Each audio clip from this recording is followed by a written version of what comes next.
Back அனுப்பிட்டே இருக்காங்க. ஜைத் இப்னு ஹாரிசாவுடைய படைப்பிரிவு நபி ஸல்லல்லாஹு அலைஹி வஸல்லம் அனுப்புறாங்க. அடுத்ததா பாத்தீங்கன்னா ஜைத் ரலியல்லாஹு இன்னொரு வாட்டி அனுப்புறாங்க. அது 170 பேரோட சேர்த்து அனுப்புறாங்க. இவங்க போய் என்ன பண்றாங்க, மக்காவாசிகளுடைய வியாபார கூட்டம் இருக்குல்ல, மறுபடியும் வியாபார கூட்டத்தின் மேல டார்கெட் வைக்கப்படுது.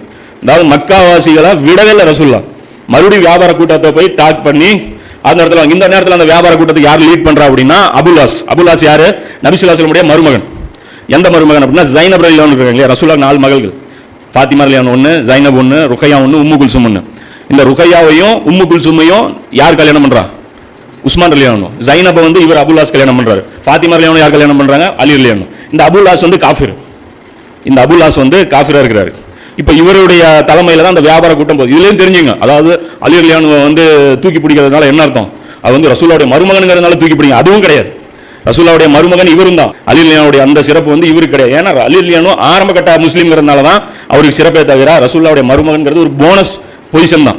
அப்ப இந்த அபுல்லாஸ் வந்து இவர் வந்து நபி ஸல்லல்லாஹு இவருடைய தலைமையில் என்ன பண்றாங்க, அந்த ஒரு வியாபார கூட்டம் போகுது. அந்த வியாபார கூட்டத்தை பதிலுக்கு போற மாதிரியே ஒரு பதில் என்ன பர்பஸ்க்கு அனுப்புறாங்களோ அதே மாதிரி இந்த வியாபார கூட்டத்தை வந்து கைப்பற்றி கொண்டு வந்துடுறாங்க. யாரு, ஜைத் ரலியல்லாஹு அவங்க. இப்போ இதை கொண்டு வந்த உடனே அவர் வந்து அபுல்லாஸ் என்ன பண்றாரு, நேரா நபி ஸல்லல்லாஹு அலைஹி வஸல்லம் மகள்கிட்ட, அதாவது ஜைனப் ரலியல்லாஹு போய் அடைக்கலம் பூந்துக்கிறாரு. பூந்துட்டு என்னை வந்து காப்பாத்துங்க அப்படின்னு சொல்லி சொன்ன உடனே இவங்க வந்து இறக்கப்பட்டு ரசூலுல்லாஹ்ட்ட கூட்டு போறாங்க. கூட்டு போன உடனே நபி ஸல்லல்லாஹு அலைஹி வஸல்லம் என்ன பண்றாங்க, சரி மன்னிச்சு விட்டுறாங்க. மன்னிச்சு விட்டதுக்கு அப்புறம் அவங்க எடுத்த பொருட்களையும் ரசூலுல்லாஹ் கொடுத்துறாங்க. இவரும் இஸ்லாத்தையும் ஏத்துக்கிறார். அதுக்கப்புறம் இவர் என்ன பண்றாரு, முஸ்லீமாவும் அவர் ஆயிடுறாரு. ரசூலுல்லாஹ் அதுக்கப்புறம் இவங்களையும் அவங்களையும் சேர்த்து வச்சிடறாங்க. அப்ப இந்த ஒரு சம்பவம் நடக்குது. அதுக்கு அடுத்தது பாத்தீங்கன்னா மறுபடியும் ஜைத் ரலியல்லாஹு அவங்களையும் வந்து தாரிக் அப்படிங்கிற ஒரு இடத்துக்கு வந்து படைப்பிரிவு அனுப்புறாங்க. மறுபடியும் பாத்தீங்கன்னா இன்னொரு படைப்பிரிவு வாதில் குர்ரா அப்படிங்கிற இன்னொரு இடத்துக்கு 12 பேர் கொண்ட ஒரு படைப்பிரிவு நபி ஸல்லல்லாஹு அலைஹி வஸல்லம் அனுப்புறாங்க. அதுக்கப்புறம் பாத்தீங்கன்னா 300 பேர் கொண்ட ஒரு படைப்பிரிவு அபூ உபைதா ரலியல்லாஹு அவங்களுடைய தலைமையில கடல் வழியில சென்று, அதாவது அந்த கடற்கரை ஓரமா சென்று வியாபார கூட்டத்தை மறுபடியும் பிடிக்கிறது. அவங்களுடைய வியாபாரத்தை அவங்க ரசூலுல்லாஹ் டார்கெட் பண்ணிட்டே தான் இருக்காங்க. பதிரில இருந்து கிட்டத்தட்ட இது வந்து ஹிஜ்ரி 7-6 நடக்கிற சம்பவம் இது. அதாவது 5 வருஷமா மக்காவாசிகளுடைய வியாபாரமே வந்து செய்ய முடியாத ஒரு நிலைமைக்கு ரசூலுல்லாஹ் நெருக்கடி உள்ளாக்குறாங்க. சும்மா வந்து ரசூலுல்லாஹ் வந்து விடல. அப்ப இந்த இடத்துல வந்து இந்த இடத்துல தான் அந்த ஒரு ஹதீஸ் வரும்ல, அந்த மீன் சாப்பிட்ட ஒரு ஹதீஸ், பசி ரொம்ப அதிகமா இருந்தது, கடல்ல இருந்து ஒரு மீன் வந்து ஒதுங்கி வந்தது அப்படிங்கிற அந்த ஹதீஸ் இருக்கு இல்லையா, அந்த சம்பவம் வந்து இது அபூ உபைதா ரலியல்லாஹு அவங்களுடைய தலைமையில தான் போறாங்க. போன இடத்துல அந்த வியாபார கூட்டத்துக்காக வெயிட் பண்ண வேண்டியது வருது. கொண்டு போன சாப்பாடுலாம் தீந்து போயிருச்சு, பசி பயங்கரமா இருக்குங்கும் போது அல்லாஹ் ஒரு மீனை வந்து கடல்ல இருந்து ஒதுக்குறோம். மிகப்பெரிய ஒரு மீன், அம்பர் அப்படின்னு சொல்லக்கூடிய ஒரு மிகப்பெரிய ஒரு மீன், சுறா மீன். அப்ப அந்த மீனை வந்து இவங்க வந்து கிட்டத்தட்ட 15-20 நாள் சாப்பிட்றாங்க. சாப்பிட்டு டவுட் வந்துருது ஹலாலா ஹராமான்ட்டு. இருந்தாலும் சரி இப்போ நிர்பந்தங்கிற அடிப்படையில் சாப்பிட்டுக்குவோம், அதுக்கப்புறம் ரசூலுல்லாஹ்ட்ட கேட்டு கன்ஃபார்ம் பண்ணிக்குவோம் அப்படின்னு சொல்லி ரசூலுல்லாஹ்ட்ட வந்து சொல்லும்போது ரசூலுல்லாஹ் சொல்றாங்க, இல்ல அது ஹலால் தான், ஒன்றும் பிரச்சனை இல்லை, இருந்தா எனக்கும் கொடுங்க அப்படின்னு சொல்லி கேட்டு நபி ஸல்லல்லாஹு அலைஹி வஸல்லம் வாங்கி சாப்பிட்றாங்க. இந்த ஒரு நிகழ்வுகளும் நடக்குது. இப்போ இத்தனை படைப்பிரிவு அந்த ஒரு வருஷத்துக்குள்ளேயே நபி ஸல்லல்லாஹு அலைஹி வஸல்லம் கிட்டத்தட்ட ஒரு 9 தாக்குதல்கள் மக்காவாசிகளை டார்கெட் பண்ணி, வேற யாருமே டார்கெட் கிடையாது. மக்காவாசிகள் அந்த அகல் போர்ல எவன் வந்தானோ அவன் எல்லாரையுமே போய் ரசூலுல்லாஹ் வந்து மிரட்டுறாங்க. இப்போ இந்த நேரத்தில் இன்னொரு முக்கியமான பிரச்சனைகள் வந்து ரசூலுல்லாஹ் வந்து சந்திக்க நேருது. என்ன அப்படின்னா, ஒரு பக்கம் இந்த காஃபிர்களை வந்து ஹேண்டில் பண்ற ரசூலுல்லாஹ் எவ்வளவு பெரிய தலைவலியோ அதே மாதிரி ஒரு கும்பல் உள்ளே இருந்துச்சு, முனாஃபிக்குகள் அப்படின்னு சொல்லிட்டு. இப்போ இந்த நயவஞ்சகர்கள் மிகப்பெரிய ஃபித்னாவை வந்து உண்டாக்குவாங்க. அது ரசூலுல்லாஹ் வந்து டார்கெட் பண்ணி முடிஞ்ச வரைக்கும் இவங்க தொந்தரவு பண்றதா இவங்களுடைய இதா இருந்தது. அதுல என்னென்ன அவங்க மெயினா டார்கெட் பண்ணாங்க அப்படின்னா, ஜைனப் ரலியல்லாஹு அவங்களுடைய கல்யாணம். அல்லாஹ் வந்து அகல் போர் முடிஞ்ச உடனே தான் ஜைனப் ரலியல்லாஹுடைய திருமணம் வந்து அல்லாஹ் பண்ணி வைக்கணும். அப்ப அந்த ஜைனப் ரலியல்லாஹு தெரியுமில்ல, மாமி மகள், நபி ஸல்லல்லாஹு அலைஹி வஸல்லம் மாமி மகள், வளர்ப்பு மகனுடைய மனைவி. அப்ப இவங்களை வந்து அல்லாஹ் வந்து கல்யாணம் பண்ணி வைக்கிறான். இதுல வந்து ஒரு பெரிய இஷ்யூ ஆயிருது. என்ன பிரச்சனை அப்படின்னா, 2 பிரச்சனை. ஒன்னு, நபி ஸல்லல்லாஹு அலைஹி வஸல்லம் பண்ண கல்யாணத்துல வேற 5வது கல்யாணமா இது. அப்ப வந்து 4க்கு மேல கல்யாணம் பண்றது மார்க்கத்துல தடை செய்யப்பட்டது. ரசூல் 5வது கல்யாணம் பண்றாங்க. அப்ப 5வது கல்யாணம் பண்றாங்க. அது இல்லாம வளர்ப்பு மகளையும் அல்லாஹ் எவ்வளவு பிரஷர் ஆக்கி இருக்கான் பாரு. இத்தனைக்கு இது ரசூலுல்லாஹ்க்கு சலுகை இருக்குன்னு சொல்லி குர்ஆன்ல எங்கேயுமே கிடையாது, ஹதீஸ்ல எங்கேயும் கிடையாது. அல்லாஹ் எனக்கு மட்டும் இப்படி ஒரு சலுகை கொடுத்திருக்கா, நீங்க காட்டவே முடியாது. குர்ஆனுக்கு மாறு செஞ்ச மாதிரி தெரியும், ஆனா செஞ்சிருக்காங்க. இதுதான் வந்து ரசூலை நம்புறதுக்கு உண்டான அளவுகள். ரசூலை நம்ம நம்பியே ஆகணும். நம்பிட்டீங்க ஒரு வாட்டி அப்படின்னா அவருடைய செயல்கள் அல்லாஹ்வுடைய வழிகாட்டுதல் படிதான் இருக்கும். அதுக்கு உங்களுக்கு ரெஃபரன்ஸ் எல்லாம் காட்டணுங்கிற அவசியம் அவருக்கு கிடையாது. புரியுதா? ரசூலுல்லாஹ்வுக்கு வந்து ஆதாரம் காட்டணுங்கிற அவசியம் எல்லாம் கிடையாது. ரசூலுல்லாஹ் செஞ்சாலே ஆதாரம், அவ்வளவுதான். செஞ்சனால அதான் அல்லாஹ் சொல்றான், சுயமா எதுவும் அவர் செய்ய மாட்டாரு, பேச மாட்டாரு அப்படிங்கிற. அப்ப இது ஒரு ஃபித்னா வந்து இவங்க கிளப்புறாங்க. குர்ஆன்ல 4 தானே இருக்கு, இவர் எப்படி 5வது கல்யாணம் பண்ணலாம்? அப்ப வந்து உடனே இது வளர்ப்பு மகனுடைய மனைவி எப்படி கல்யாணம் பண்ணலாம்? இது பெரிய ஒரு ஃபித்னா ஆயிடுது. இது வந்து அல்லாஹ் டெஸ்ட் பண்றான். இந்த நேரத்துல இந்த ஃபித்னாவுல யார் வீழ்றாங்க, மூமின்கள்ல யார் இவங்க பேச்ச கேட்கறாங்க, அல்லாஹ் டெஸ்ட் வைக்கிறது. மூமின்கள்ல யாரும் இவங்களுடைய இவங்களுடைய ஃபித்னாவுக்கு போகவே இல்லை. அப்ப இந்த மாதிரி ஒரு பிரச்சனை ஒரு நல்ல நேரத்தில் செயல்படும் போது பாத்தீங்கன்னா இந்த ஒரு தலைவலி வரும். எந்த ஒரு ஜமாத்திலையும் உள்கட்சி பிரச்சனை வரத்தான் செய்யும். அதை வச்சு வந்து ஒன்றும் பண்ண முடியாது. அதை அது ஃபேஸ் பண்ணாமல் இருக்கவே முடியாது. இன்னும் சொல்ல போனால் அது வந்து அல்லாஹ் அது பல சோதனைகளில் ஒரு சோதனை கண்டிப்பாக அது வரும். இப்போ இந்த அடிப்படையில் இது ஒன்று நடக்குது. அடுத்தது என்ன பண்ணுறாங்க அப்படின்னா, இவங்க தான் சந்தர்ப்பம் பார்த்துட்டு தான் இருக்காங்க ரசூலா எப்படி வீழ்த்தணும் அப்படின்ட்டு. அப்போ அதில் ஒரு சந்தர்ப்பத்தில் என்ன பண்ணுறாங்க, நபி ஸல்லல்லாஹு அலைஹி வஸல்லம் அவங்க வந்து ஒரு போருக்கு போயிட்டு திரும்பி வர்றாங்க. வர்ற வழியில் ஒரு இடத்துல முகாம் போட்டிருக்காங்க.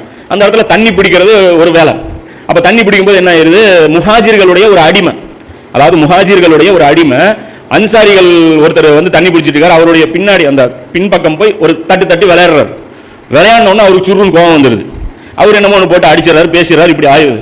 இப்படியே கசமுசன்னு ஆகிட்டே இருக்கும்போது என்ன பண்ணுறாங்க, இவங்க சந்தர்ப்பம் பார்த்து உள்ளே பூந்து வெளியூர்கார பகலோ எங்களை அடிக்கிறதா, யார் பேசுறது முனாஃபிக், பேசினதும் அன்சாரிகள் பேசல, முனாஃபிகள் உள்ள வந்து இதுக்கு தான் இவங்களெல்லாம் இந்த இடம் கொடுத்து வச்சிருக்க கூடாதுங்கிறது, இப்போ பார்த்தீங்களா என்ன பண்ணிட்டாங்கன்ட்டு அப்படின்னு சொல்லி ஒரு இனப்பிரச்சனையை கொண்டு வராங்க.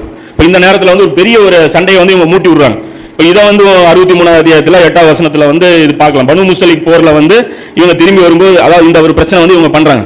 இதையும் ரசூல்லா வந்து சமாளித்து சமாதானத்தை ஏற்படுத்தி வைக்கிறாங்க. இதெல்லாம் பண்ண வேண்டியது வரும், உள்ளுக்குள்ள பிரச்சனைகள் வரத்தான் செய்யும். அப்போ அது எல்லாமே ஹேண்டில் பண்ணி நம்முடைய மிஷன் அல்லாஹ்வுடைய திருப்தியாக இருக்கணும். இந்த பிரச்சனையை போச்சுன்னா சில பேர் தோண்டு போயிடுறாங்க.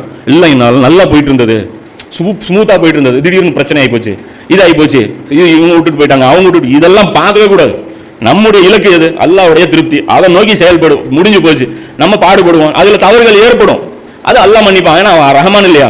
அப்போ அவனுடைய அருளை நம்பிக்கை வச்சு நாம பாட்டுக்கு போயிட்டே இருக்கணும். நம்மளுடைய இக்லாஸில் குறை இருக்கான்னு மட்டும் பார்த்துட்டு நாம பாட்டுக்கு போயிட்டே இருந்தோம் அப்படின்னா பிரச்சனை கிடையாது. ஏன்னா இது சஹாபாக்கள் மத்தியில இது இருந்தது. அதே மாதிரி பார்த்தீங்கன்னா நல்லா சொல்றான், இது இந்த அதான் முனாஃபிகளுக்கு தான் ரசூலுல்லாஹ் இந்த இடத்துல பயந்தாங்க. யாருக்கு? அந்த ஜைனப் ரலியல்லாஹுடைய அந்த திருமண விஷயத்தில். அது கூட அல்லாஹ் குர்ஆன்ல சொல்றான், 33ஆவது அத்தியாயத்தில் அல்லாஹ் சொல்றான், நபியே நீங்கள் அல்லாஹ்வுக்கே பயப்படுங்கள், நிராகரிப்பவர்களுக்கும் இந்த நயவஞ்சர்களுக்கும் பயந்து அவர்களுக்கு கட்டுப்படாது. இவங்களுக்கெல்லாம் நீங்க பயப்படாதீங்க, பேசுறவங்க பேசிட்டு போறாங்க, அதை பத்தி நீங்க கேர் பண்ணாதீங்க, நிச்சயமாக அல்லாஹ் அறிந்தவனாகவும் ஞானமுடையவனாக இருக்கிறான் அப்படின்னு சொல்றான். இப்போ அதே வந்து இன்னொரு இடத்துல அல்லாஹ் 9ஆவது அத்தியாயத்தில் அல்லாஹ் சொல்றான், இந்த முனாஃபிகள் வந்து அப்பப்போ சில அவங்களை டார்ச்சர் பண்ணிட்டு தான் இருக்காங்க. இப்போ இந்த முனாஃபிகள் பொறுத்த வரைக்கும் என்ன நினைக்கிறாங்க அப்படின்னா, இவங்களுடைய சூழ்ச்சிகள் வந்து ஒர்க் அவுட் ஆயிரும், எப்படியாவது இந்த அவங்களுக்கு நோக்கம் என்ன அப்படின்னா, அன்சாரிகள் இருக்காங்க இல்லையா, ஹவுஸ் கஜ்ரஜ், இவங்க ரசூலுல்லாஹ்வுடைய செயல்களை பார்த்து கோவப்பட்டு ரசூலுல்லாஹ்வை திருப்பி அனுப்பணும். இதுதான் இவங்களுடைய டார்கெட். அதாவது ரசூலுல்லாஹ்வை மக்காவுக்கு விரட்டி அடிச்சிட்டோம் அப்படின்னா மறுபடியும் நம்ம பழைய மாதிரி இருந்துக்கலாம். பழைய மாதிரி இருந்தோம்னா என்ன ஆகும், மறுபடியும் அவங்களுடைய தலைமைத்துவம், அவங்களுடைய அந்த பொசிஷன் எல்லாமே மறுபடியும் அவங்க கை கிடைச்சிரும் அப்படிங்கிறது எங்களுடைய டார்கெட். இப்போ இவங்க முயற்சி பண்ணும் போதெல்லாம் அல்லாஹ் நடுவில் பூந்து என்ன பண்றான், வஹி மூலமா இறக்கி என்ன பண்றான், இது பண்ணிடுறான். ஆக்சுவலா இந்த பிரச்சனையில என்ன நடக்குது, ஃபர்ஸ்ட் இவன் பேசிடுறான், என்ன சொல்றான், கண்ணியமானவர்கள் இழிவானவர்களை வெளியே துரத்தி விட்டுருவோம் அப்படிங்கிறான். யாரு? இந்த முனாஃபிகளுடைய தலைவன் பேசுறான். இதை யாரு கேட்டுறா அப்படின்னா, ஸைத் இப்னு அர்கம் சஹாபி இருக்கிறார் இல்லையா, அவர் கேட்டுறாரு. கேட்டுட்டு போய் ரசூலுல்லாஹ்ட்ட போய் அப்படியே சொல்லிடுறாரு, இந்த மாதிரி வந்து இவன் பேசினான் அப்படின்ட்டு. வந்து இவர் சொல்றாரு, ரசூலுல்லாஹ் கூப்பிட்டு கேட்கறாங்க, இல்லவே இல்லைன்னு சத்தியம் பண்றான். உடனே இவருக்கு அவமானமா போயிருது, எந்த ஒரு சாட்சியும் இல்லை. இப்போ இந்த நேரத்தில் வந்து அல்லாஹ் பார்த்தீங்கன்னா வசனத்தை இறக்கிறான். வசனத்தை இறக்கணும்னா அவர் குஷியாகிறார், அல்லாஹ் என்னை உண்மைப்படுத்திட்டான், இதே வார்த்தையை கொண்டு அல்லாஹ் அப்படி சொல்லிடுறான். இப்போ அது மாட்டிக்கிறாங்க. அப்போ அதை பத்தி அல்லாஹ் குர்ஆன்ல சொல்றான், ஒவ்வொரு ஆண்டிலும் ஒரு முறையோ அல்லது இருமுறையோ அவர்கள் கஷ்டத்திற்குள்ளாகி சோதிக்கப்படுகின்றனர் என்பதை அவர்கள் காணவில்லையா? இந்த வருஷத்துல 6 மாசத்துக்கு ஒரு வாட்டி, ஒரு வருஷத்துக்கு ஒரு வாட்டி நீங்க வாங்கி கட்டிட்டு தானே இருக்கிறீங்க. இப்போ உங்களுக்கு சோதனை வச்சுட்டு அல்லாஹ் சோதனை வைக்கிறான். ஏன்னா முனாஃபிகள் மூமின்களா மாறிட்டாங்களான்னு டெஸ்ட் பண்றான். ஏன்னா முனாஃபிக் தானே, இப்போயும் மாறி இருக்கலாம், ஒரு 6 மாசம் கழிச்சு அவனோட ஈமான் வலுவடைஞ்சிருக்கலாம் அப்படின்னு சொல்லி எல்லாம் டெஸ்ட் வைக்கும் போதெல்லாம் இவங்க தோத்துட்டு தான் வராங்க. இவ்வாறு இருந்தும் அவர்கள் பாவத்தை விடுவதும் இல்லை, நல்லுணர்ச்சி பெறுவதும் இல்லை. இப்படி இருக்கும்போது இவங்களுடைய முயற்சியை வந்து இவங்க கைவிடுறது இல்லை அப்படின்னு சொல்லி அல்லாஹ் வந்து 9ஆவது அத்தியாயத்தில் 126ஆவது வசனம் முனாஃபிகளை பத்தி அல்லாஹ் இறக்குறான். அதே மாதிரி அல்லாஹ் இன்னொரு விஷயத்தையும் வந்து இந்த இடத்துல ரசூலுல்லாஹ் கிளாஸ் எடுத்துறான். என்ன அப்படின்னா, இந்த உஹது போர்ல பாத்தீங்க அப்படின்னா இந்த 300 பேர் வந்து பேக் அடிக்கிறாங்க. அதாவது 1000 பேர் புறப்பட்டு போறாங்க மதீனாவிலிருந்து, போயிட்டு நயவஞ்சகர் தலைமையில 300 பேர் என்ன பண்றாங்க, ரிட்டர்ன் அடிச்சிடறாங்க. அப்ப சண்டையெல்லாம் ஒன்றும் நடக்காதுப்பா, சும்மா நீங்களா தேவையெல்லாம் போறீங்க இப்படிங்கிறான். அப்புறம் என்னங்கிறான், மதீனாலே இருந்து சண்டை போட்டுருக்கணும், அதெல்லாம் விட்டு நம்ம வெளியே வந்தது சரியில்லை அப்படின்னு சொல்லிட்டு, அதாவது ரசூலுல்லாஹ்வுடைய ஏற்பாடு சரியில்லை அப்படின்னு சொல்லிட்டு அப்படியே வெளியே போயிடுறான்.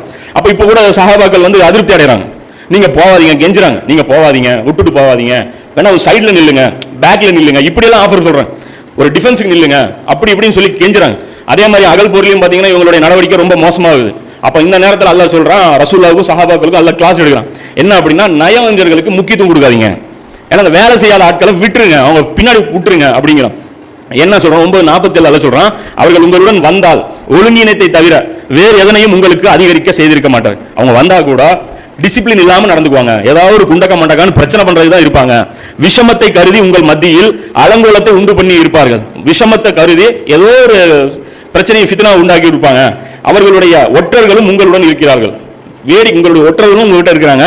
ஆனால் அல்லாஹ் அநியாயக்காரர்களை நன்கறிந்தவனாக இருக்கிறான். அப்போ இவங்க வந்து ஒன்றும் பிரயோஜனம் இல்லைங்கிறோம். இப்போ இதுலேயும் வந்து நமக்கும் படிப்பின இருக்கு.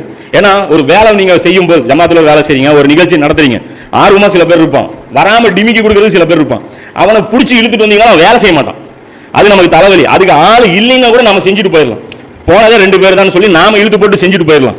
இது வந்து நம்ம இழுத்துட்டு போய் வலுக்கட்டாமல் இழுத்துட்டு போவோம், நீ வந்து தான் ஆகணும், நீ செஞ்சு, நன்மை நாடி தான் நம்ம செய்கிறோம். அப்போ அதனால வந்து ஆள் எத்தனை பேர் ஹெல்ப் பண்ணுறாங்கன்னா நம்ம பார்க்கக்கூடாது. அப்போ வந்து இவங்க வர மாட்டேங்கிறாங்களே, இவங்களை இழுத்துட்டு வரைக்கணும், இழுத்துட்டு வந்து உட்கார வச்சிங்கன்னா ஃபித்னா தான் பண்ணுவோம். அதுதான் பிரச்சனை. ஏன்னா வர்றது இது பொறுத்த வரைக்கும் இது அல்லாஹ்வுடைய பணி. எந்த ஒரு ப்ரோக்ராமாக இருக்கட்டும், நிகழ்ச்சியாக இருக்கட்டும், குர்ஆன் கிளாஸாக இருக்கட்டும், எதுவாக இருக்கட்டும், இது அல்லாஹ்வுடைய பணி. அவங்க விருப்பமாக வரணும், நன்மையில அவங்க ஆர்வமாக இருக்கணும். நீங்கள் போய் இழுத்துட்டு வந்தீங்க, அவங்க விருப்பம் இல்லைன்னு சொன்னதுக்கு அப்புறமா அது தெரிவிச்சுறாங்க, நாங்கள் இதில் விருப்பப்படல, இதில் எங்களுக்கு உடன்பாடு இல்லை அப்படின்னு சொன்னதுக்கு அப்புறம் நீங்கள் கூட்டிட்டு வர்றது வேண்டாம் அப்படின்னு சொல்லி அல்லாஹ் அட்வைஸ் பண்ணுறோம். அதுக்கப்புறம் பாருங்க, தபுக் போர்ல முனாஃபிகள் வந்து பர்மிஷன் கேட்குறாங்களா, ரசூல் என்ன பண்ணுறாங்க, பள்ளியாசல் உட்காந்துட்டு போன்றாங்க. எல்லா முனாஃபிக்கும் பர்மிஷன் கொடுக்குறாங்க. தபுக் கஷ்டமான போர், 3 நபித்தோழர் வரல, ரசூல் அவங்கள சும்மா விடல, பயங்கரமான பனிஷ்மெண்ட் கொடுத்தாங்க. ஆனால் அதே சமயம் முனாஃபிகள் கொத்தா வரல. அதுக்கப்புறம் ரசூலா கம்பல் பண்ணவே இல்லை, நீங்கள் வரலைனாலும் சரி பரவாயில்ல உட்காந்துக்கோங்க அப்படின்னு சொல்லி விட்டாங்க. இது ஒரு முக்கியமான படிப்புனா இன்ஷா அல்லாஹ் மக்ரிப் தொழுகைக்கு அப்புறம் மீது கண்டினியூ. இப்போ முனாஃபிகளை பற்றி அல்லாஹ் வந்து எப்படி அவங்களை எடுத்துக்கணும், இவங்களை வந்து நீங்கள் கேர் பண்ணாதீங்க, வராதவங்களை வந்து நீங்கள் வந்து கேர் பண்ணாதீங்க அப்படின்னு சொல்லி அல்லாஹ் நபி ஸல்லல்லாஹு அலைஹி வஸல்லம் இது ஒரு படிப்பினை அல்லாஹ் சொல்கிறோம். அப்போ இதெல்லாம் வந்து இந்த அகல் போருக்கு உதவியாகும் நம் நடுவில் இந்த நிகழ்வுகள் வந்து நபி ஸல்லல்லாஹு அலைஹி வஸல்லம் வாழ்க்கையில் வந்து நடக்குது. அடுத்து ஒரு முக்கியமான சில படைப்பிரிவுகள் நபி ஸல்லல்லாஹு அலைஹி வஸல்லம் அனுப்புகிறாங்க. இதில் ஒரு படைப்பிரிவு பார்த்தீங்க அப்படின்னா அப்துர் ரஹ்மான் இப்னு அவுஃப் ரலியல்லாஹு அன்ஹு அவங்களுடைய தலைமையில் நபி ஸல்லல்லாஹு அலைஹி வஸல்லம் தௌமத்துல் ஜந்தல் அப்படிங்கிற ஒரு இடத்தை நோக்கி நபி ஸல்லல்லாஹு அலைஹி வஸல்லம் இந்த படைப்பிரிவு அனுப்புகிறாங்க. இந்த அப்துர் ரஹ்மான் இப்னு அவுஃப் அனுப்பும்போது ரசூலுல்லாஹ் அந்த தலப்பாக வந்து அவரே தன்னுடைய கையால் கட்டி வந்து நபி ஸல்லல்லாஹு அலைஹி வஸல்லம் அனுப்புகிறாங்க. அதனால தான் பார்த்தீங்கன்னா இந்த சுன்னத்துல் ஜமாத்தில் தலப்பாக கட்டுறது வந்து சுன்னத்தை அவங்க வந்து வச்சுருக்காங்க. அது வந்து அது பார்த்தீங்கன்னா நம்ம கேலி பண்ணிடுறோம், செய்யாமல் நம்ம இருக்கிறது ஒன்றும் பிரச்சனை கிடையாது. ஆனால் அதை கேலி பண்ணும்போது நபி ஸல்லல்லாஹு அலைஹி வஸல்லம் சுன்னத்தை நம்ம கேலி பண்ண ஒரு குற்றத்துக்கு ஆளாயிரும். அதனால் வந்து அந்த கேலி பண்ணுற விஷயத்தை வந்து நம்ம வந்து செய்யக்கூடாதுங்கிறது இது ஒரு முக்கியமான ஒரு மேட்ரு.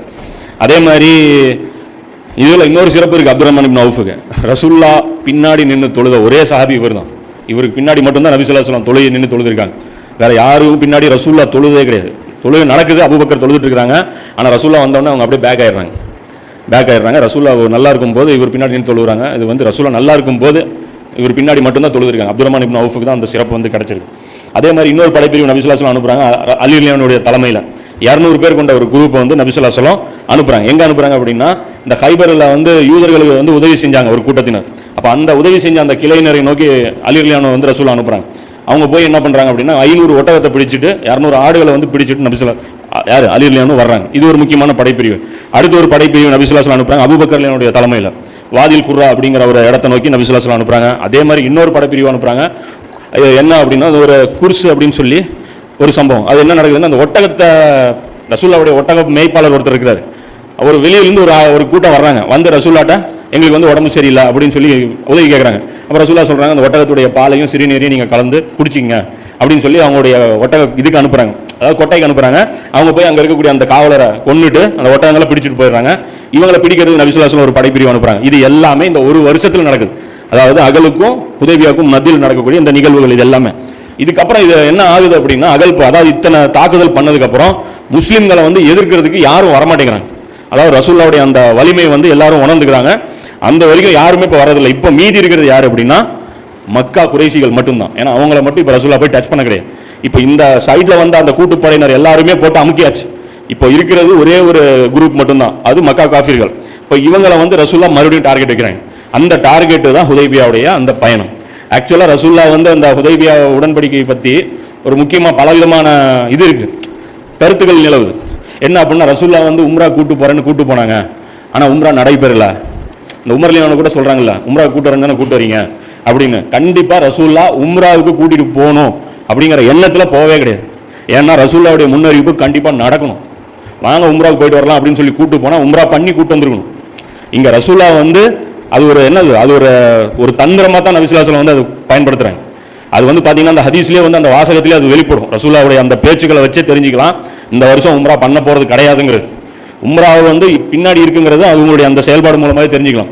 இது ஃபுல் டீட்டெயிலாக பார்த்தீங்க அப்படின்னா புகாரிலேயே இந்த ஹதீஸ் வந்து ஃபுல் டீட்டெயிலாக வந்துருக்கு. நல்ல நீளமான ஒரு ஹதீஸ், கிட்டத்தட்ட ஒரு 10 பக்கத்துக்கு நெருக்கமாக வருது புகாரியில். நம்பர் பார்த்தீங்க அப்படின்னா 2731 2732 இந்த 2 நம்பரில் இந்த ஹதீஸ் வருது. என்ன சம்பவம் அப்படின்னு பார்த்தீங்கன்னா நபி ஸல்லல்லாஹு அலைஹி வஸல்லம் அவங்களுக்கு ஒரு கனவு வருது. அந்த கனவுல என்ன காட்டப்படுது அப்படின்னா காபத்துல்லாவுடைய சாவி ரசூல்லா கையில் கொடுக்கப்படுது. இப்போ இது வந்து காட்டப்படுது, ரசூல்லா காபத்துல்லாவை தவாஃப் செஞ்சுட்டு இருக்கிறாங்க.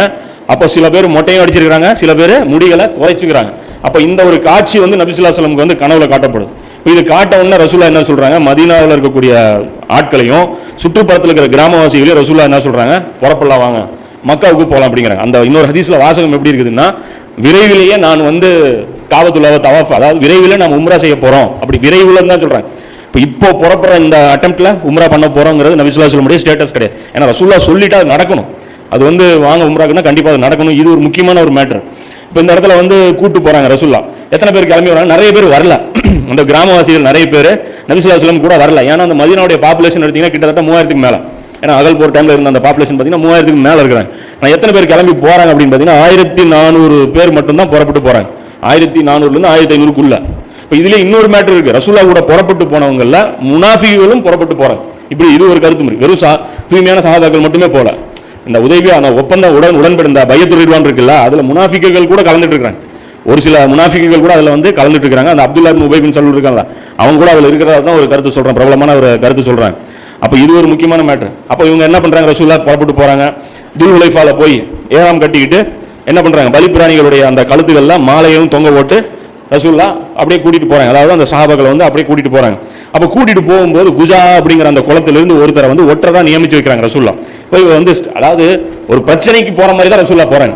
அதாவது நம்ம நல்லா தெரியுமில்ல, ஒரு இடத்துக்கு போனா பிரச்சனை ஆகும்னு தெரிஞ்சா அந்த இடத்த ஆழம் பார்க்கறது நம்ம ஒரு இதா போவோம். ஆனா போகும்போது நம்ம என்ன பார்ப்பா, நான் காம்ப்ரமைஸ் தான் வந்திருக்கேன், நான் வந்து சண்டை போடுறதுக்காக வரல, நான் இதுக்காக வந்தேன் அப்படிங்கிற மாதிரி போவோம்ல. அந்த மாதிரி ஒரு துணியில தான் நபி ஸல்லல்லாஹு அலைஹி வஸல்லம் என்ன பண்றாங்க, புறப்பட்டு போறாங்க. முழுக்க உம்ரா செஞ்சுட்டு வருவோம் அப்படிங்கிற அந்த எண்ணத்துல நபி ஸல்லல்லாஹு அலைஹி வஸல்லம் போல. அப்ப அந்த இடத்துல ரசூலுல்லாஹ் அந்த ஒரு ஒற்றரை வந்து என்ன அனுப்புறாங்க, அனுப்பி வைக்கிறேன். அனுப்பி வைக்கும்போது அவர் போய் என்ன பண்றாரு, மக்கால என்ன நடக்குது, அதாவது ரசூலுல்லாஹ் புறப்பட்டு வர அந்த செய்தி அவங்களுக்கு கிடைச்சிருக்கும், அது மக்கால என்ன மாதிரி ரியாக்ஷன் பண்ணுது அப்படின்னு சொல்லி அவங்க பார்த்துட்டு வந்து என்ன சொல்றாங்க, வந்து ரசூலுல்லாஹ் தகவல் சொல்றாங்க, உங்களுக்கு எதிராக கினானா குலத்தினர் வந்து சண்டைக்கு தயாராயிட்டு இருக்காங்க, அதாவது குறைஷிகளுடைய ஒரு நட்பு குலம், இப்போ இவங்க வந்து உங்களுக்கு எதிராக வந்து சண்டைக்கு தயாராயிட்டு இருக்காங்க அப்படின்னு சொன்ன உடனே நபி ஸல்லல்லாஹு அலைஹி வஸல்லம் கூப்பிட்டு ஆலோசனை பண்றாங்க. அபூபக்கர் கூப்பிட்டு ஆலோசனை பண்றாங்க, என்ன பண்ணலாம், கினானாங்கிற இந்த குலத்தினர்கிட்ட போய் சண்டைக்கு போயிடலாமா, இல்ல மக்காவை நோக்கி நம்ம பிரயாணம் பண்ணலாமா, ஹுதைபியா அதாவது மக்காவை நோக்கி நம்ம உம்ராவுக்காக அந்த காபத்துல்லாஹ் நோக்கி நம்ம பிரயாணம் பண்ணலாமா அப்படின்னு சொல்லி கேட்கும்போது இவர் அபூபக்கர் சொல்றாங்க, நாம வந்து இதுக்கு வரல, சண்டைக்கு வரல, அதனால வந்து நம்ம வந்து மக்காவை நோக்கியே போவோம், காபாவை நோக்கி நம்ம போவோம் அப்படின்னு சொல்லி அபூபக்கர் போறாங்க. சரின்னு சொல்லி ரசூலுல்லாஹ் கூட்டிட்டு போறாங்க. இது பின்னாடி என்ன நடக்குது, போயிட்டு இருக்கும்போது காலித் பின் வலீத் 200 பேரை குதிரை வீரர்களை கூட்டிட்டு அவர் வந்துடுறாரு. ரசூலுல்லாஹ் வந்திருக்காங்கன்னா ரசூலுல்லாஹ் முதல்ல தடுத்து நிறுத்தணும், என்ன தைரியம், எதுக்கு வந்திருக்காங்கன்னு தெரியல, என்ன சிச்சுவேஷன் தெரியல, அது முதல்ல தடுத்து நிறுத்தணும் அப்படின்னு சொல்லி நேராக கொண்டாந்து ஒரு இடத்துல வந்து முகாம் போடுறாங்க. போட்ட உடனே அந்த இடத்துல தொழுகையுடைய நேரம் வருது. நபி ஸல்லல்லாஹு அலைஹி வஸல்லம் லோஹர் தொழுகை தொழுகிறாங்க. தொழுகிட்டு இருக்கும்போது தூரத்துலேருந்து, அதாவது ஒரு கேப் இருக்கும், முகாம் நடத்தினா கூட ரொம்ப ஒரு கேப் இருக்கும். அப்போ அவங்க வந்து நோட்டம் இடுறாங்க. நோட்டம் இடும்போது தொழுகும்போது கவனிக்கிறார் காலித் பின் வலீத், இப்போ இவங்க தொழுகிட்டு இருக்கும்போது நம்ம அடிச்சிருந்திருக்கலாம், மிஸ் பண்ணிட்டோம் வாய்ப்பு, லோஹர் தொழுகிட்டு இருந்தாங்க, இப்போ அடிச்சிருந்தோம்னா நமக்கு நல்ல சான்ஸ் கிடைச்சிருந்திருக்கும் அப்படிங்கும்போது அப்போ வந்து அவங்க சொல்றாரு, வெயிட் பண்ணுங்க, இவங்களுக்கு இன்னொரு சூப்பர் மேட்டர் உங்களுக்கு கிடைக்க போகுது. என்ன அப்படின்னா, இவங்களுடைய உயிரை விட மேலான ஒரு தொழுகை இப்போ வரவே இருக்கிறது. அசர் தொழுகையுடைய நேரத்தை வந்து சொல்றேன், காஃபிர்கள் விளங்கி வச்சிருக்காங்க அசர் தொழுகை எவ்வளவு வேல்யூபிள் அப்படின்னு. இவங்களுடைய உயிரை விட மேலான ஒரு தொழுகை நேரம் இப்போ வரப்போகுது, அப்போ தொழுவாங்க, அப்போ நம்ம தாக்குதல் பண்ணலாம் அப்படின்னு சொல்லி வெயிட் பண்ணும்போது ஜிப்ரீல் அலைஹிஸ்ஸலாம் வந்து போருக்குன்னு, அதாவது அந்த அச்ச நேர தொழுகை இருக்குல்ல, அதாவது கையில் ஆயுதங்கள் வச்சுட்டு தொழுகிறது, அந்த ஒரு ரக்காத் தொழுகை, அதை வந்து அறிமுகப்படுத்திட்டு ரசூலுல்லாஹ் உடனடியாக வந்து சொல்றாங்க. இப்போ இந்த நேரத்தில் தான் அதுவும் கடமையாக்கப்படுது. 2 விதமா செய்திகள் வருது. ஒன்று ஹுதைபியாவுடைய இந்த நேரத்தில் இந்த தொழுகை கடமையாக்கப்பட்டதாகவும் வருது. அதே மாதிரி பனு முஸ்தலிக் போர், இதுக்கு முன்னாடி நடந்த அந்த போர்லேயே கூட அது நடந்ததா சொல்லி வருது. இதெல்லாம் எது இன்னொரு முக்கியமான மேட்டர்னா, ஹதீஸ்கள்லாம் இப்படி தான் இருக்கும், இந்த அளவுக்கு கிளியர் கட்டாலாம் இருக்காது, குர்ஆன் அளவுக்கு தெளிவா அப்படியே போல்டா நிரூபிக்கிற மாதிரிலாம் இருக்காது. இப்போ இதே சம்பவம் காலித் பின் வலீத் சம்பவமே பனு முஸ்தலிக் போர்ல தான் இந்த தொழுகை கடமையாக்கப்பட்டதுன்னு இருக்கு, இந்த நேரத்தில் கடமையாக்கப்பட்டது, ரெண்டுமே சரியான ஹதீஸ். இப்படி தான் இருக்கு ஹதீஸ்ல. இப்போ இது ஒரு முக்கியமான மேட்டர். அப்போ காலித் பின் வலீத் இவங்க காலித் பின் வலீத் என்ன பண்றாங்க, அப்போ சாவி கிடையாது கூட, அப்போ அந்த நேரத்தில் என்ன பண்றாங்க, இப்படி ஒரு இது பார்க்குறாங்க. அப்புறம் அவங்க ரசூலுல்லாஹ் பிளான் மாத்திடுறாங்க. இப்போ இவர் ரசூலுல்லாஹ் என்ன பண்றாங்க, காலித் பின் வலீதை பார்த்துட்டு சண்டைக்கு நம்ம போக வேண்டாம், சுத்திட்டு வேற வழியா போயிடலாம் அப்படின்னு சொல்லிட்டு காலித் பின் வலீத் அவங்கள வந்து அவங்க கண்ணில் மேலே தூக்கிட்டு இப்படி இந்த பக்கமாக வேற டைரக்ஷன்ல கூட்டு போறாங்க. அப்போ அந்த டைரக்ஷன்ல கூட்டு போகும்போது சானியத்துல் முர்ரா அப்படிங்கிற ஒரு இடம் வந்த உடனே நபி ஸல்லல்லாஹு அலைஹி வஸல்லம் ஒட்டகம் வந்து முரண்டு பிடிக்க ஆரம்பிச்சு உட்காந்த உடனே ரசூலுல்லாஹ் எழுப்புறாங்க, எந்திரிக்க மாட்டேங்குது. அப்போ சஹாபாக்களும் அதை போட்டு அடிக்கிறாங்க, ஒன்றும் அது எழுப்புறாங்க, முடி எழுப்ப மாட்டேங்குது. அப்போ ரசூலுல்லாஹ் சொல்றாங்க, விட்டுருங்க, ஏன்னா கஸ்வா வந்து பிடிவாதம் பிடிக்காது, யானைப்படையை யார் தடுத்தானோ அவன் தடுத்துட்டான், அல்லாஹ் வந்து இதை தடுத்துட்டான், அதனால விட்டுருங்க, என்ன நடக்குதுன்னு பார்ப்போம் அப்படின்னு சொல்லிட்டு அங்கேயே ஒரு கிணத்துக்கு பக்கத்துல முகாம் போடுறாங்க. அந்த கிணத்துல தண்ணி வந்து தீந்து போயிடும். அதுக்கப்புறம் ரசூலுல்லாஹ் தன்னுடைய கையில இருந்து அந்த தண்ணி எடுத்து அந்த கிணத்துல போடுவாங்க. அது பயங்கரமா அது அந்த நீர் வந்து வரும். அது ஹுதைபியா அந்த இடத்துக்கு போனோம்னா அந்த கிணறுலாம் கூட இருக்குன்னு நினைக்கிறேன். இப்போ இந்த இடத்துல பார்த்தீங்க அப்படின்னா ஃபுதைல் அப்படிங்கிற ஒருத்தர் வந்து நபி ஸல்லல்லாஹு அலைஹி வஸல்லம் கிட்ட வந்து வர்றாங்க. ஃபுதைலுங்கிற ஒருத்தர் வந்து அவர் வந்து சொல்றாரு, அவரும் ஒரு ரசூலுல்லாஹ்வுடைய ஒரு ஒற்றர் மாதிரி தான். அப்போ அவர் வந்து சொல்றாரு, காப் இப்னு லுவை வந்து உங்களுக்கு எதிராக இன்னொரு கிளையினரும் படை திரட்டிட்டு வர்றாங்க அப்படின்னு சொல்லும்போது ரசூலுல்லாஹ் பேசுறாங்க. என்ன சொல்றாங்க அப்படின்னா, இந்த குறைஷிகள் வந்து ஏன் வந்து இன்னும் என்கிட்ட சண்டை போடணுங்கிற மனநிலையிலே இருக்கிறாங்க. ஏன்னா போர்கள் வந்து ஏற்கனவே அவங்களை வந்து ரொம்ப டேமேஜ் பண்ணி விட்டுருச்சு. அது சண்டாவது ரசூலுல்லாஹ் சொல்றாங்க, போர்கள் வந்து அவங்களை ரொம்ப பாதிக்க செஞ்சிருச்சு. அவர்கள் விரும்பினால் போர் நிறுத்த ஒப்பந்தம் ஒன்றை நான் போட்டு தர தயாராக இல்லை. பாருங்க, உம்ரா பத்தி எல்லாம் ரசூலுல்லாஹ் பேசல. இப்போ இந்த இடத்துல என்ன பேசியிருக்கணும் ரசூலுல்லாஹ் அவர்கிட்ட, உம்ராவுக்கு நான் வந்திருக்கேன், சண்டை போடுறதுக்கு நான் வரல, இதெல்லாம் இல்லை. ரசூலுல்லாஹ்வுடைய மெயின் பர்பஸே இதுல இருந்து வெளிப்படுது, வந்ததே ஒப்பந்தம் போடுறதுக்கு தான். ஏன் அப்படின்னா மதீனாவில் வந்து ஒரு த்ரெட்னிங், அதாவது மக்காவில் ஒப்பந்தம் போட்டு இந்த பகுதியை பாதுகாப்பு ஆக்குனா தான் அடுத்த மேற்கொண்ட நடவடிக்கைகள் ரசூலுல்லாஹ்வால எடுக்க முடியும். ஏன்னா அந்த தபுக் போர் போகும்போதெல்லாம் பாருங்க, சஹாபாக்கள் வந்து ஊர்லயே கிடையாது, காலியா கிடக்கு, ஊரே காலி. அப்ப அந்த நேரத்தில் இவங்க அட்டாக் பண்ணாங்கன்னா பிரச்சனை ஆயிரும்ல. அப்ப மதீனாவுடைய சேஃப்டிக்காக இந்த ஒப்பந்தம் ரொம்ப ரொம்ப முக்கியமானது. அப்ப மதீனாவை விட்டு இவங்க ஒட்டுமொத்தமா ஃபோர்ஸ் எடுத்துட்டு வேற ஊருக்கு போய் அட்டாக்கே பண்ண முடியாது. அப்ப அந்த ஒரு ஸ்ட்ராட்டஜி வந்து ரசூலுல்லாஹ், ஏன்னா மெயின் வில்லங்கள் இவங்க கிடையாது, இவங்களுடைய மெயின் எதிரிகள் யார், ரசூலுல்லாஹ்வுடைய கிஸ்ராவும் ரோமாபுரியுடைய அந்த சூப்பர் பவர் அடிக்கிறது தான் ரசூலுல்லாஹ்வுடைய டார்கெட். ரசூலுல்லாஹ்வுடைய டார்கெட் அபூ ஜஹீலும் இவங்க மட்டும் கிடையாது. அப்ப இவங்க சின்ன எதிரிகள் பெரிய எதிரிகளை எதிர்கொள்ளணும் அப்படின்னா இவங்களை முதல்ல ஆஃப் பண்ணி உட்கார வைக்கணும்.